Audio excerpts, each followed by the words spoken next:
Hey, Justin Lookadoo here, and so many people have been asking about my hair, because if you've ever seen me speak, you've seen some of my books. I have the little white spiky hair, kind of like this right here. And it doesn't obviously look like that anymore. And my dark hair with the no spikes, my hair is actually holy. See, God can make anything holy. My wife and I, we went on a trip with Compassion International. We went to Guatemala and we visited some of the projects that we help support. And in one of the projects, they were teaching little kids how to cut hair, and they would earn 11 cents a haircut. And that was more than anybody else was earning in their house. And I walked in and there was this guy standing there. He had the coolest hair. So I asked him who cut his hair, and everybody pointed at this little girl sitting there. And I just walked up and said, you cut his hair? And she was like, yeah. I said, well, hey, I want you to cut mine. And at the time, it was in little white spikes. The top half was white, the bottom half was black. Man, it was just cool. It's just like I loved it. So I sit down in this girl's chair, and she's looking at white spikes all over my head. And I said, well, I want you to cut my hair. And she said, man, I can't do that. I can't do that. And I said, no, really. My bus is leaving in 13 minutes. I want you to cut my hair. She's like, no, I can't. Well, you got 12 and a half minutes. I want you to cut my hair.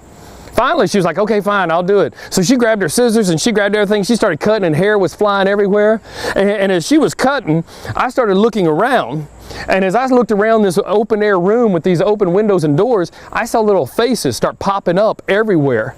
And by the time we were finished cutting the hair, the whole place was full of people just watching, because word got around in the village that they cut hair so well at this place, that they taught them how to cut hair, that even the American was letting this little girl cut his hair. And word got around, and it was amazing. And you know, in my mind, I thought, when I get back to the States, I'm going to get it fixed anyway, so I didn't care what it looked like. And the haircut was great. It was a cool haircut. But whenever I got back, I made the appointment to get my hair fixed.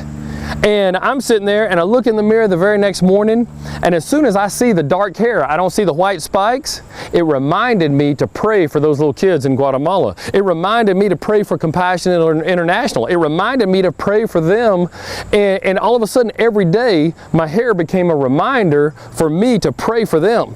And even today, the reason I don't have the white spikes anymore, because even today, when I wake up, I look in the mirror, and when I see the dark hair, it's a reminder for me to pray for them. So God took a little girl in Guatemala to cut my hair for it to be holy.